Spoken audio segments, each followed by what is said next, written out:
Нийсэл хот Улаанбаатарын оршин суугчид нийтээрээ үлсээ Болгон ууданда Улаан намын үлсийг баян зүрхүүлэн хатуу үлсийг сонгон хайхан ууданд Ламмар ууданд эрдмийн үлсийг Чингисээ ууданд баатардаг уламжлалтай.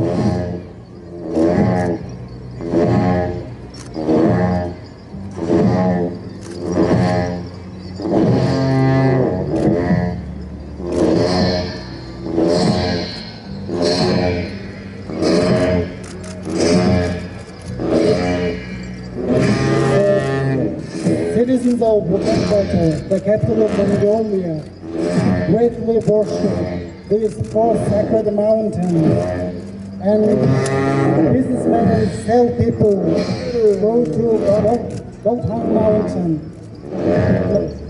Business and salespeople go to Bayanduruk Mountain, and all those citizens of Ulaanbaatar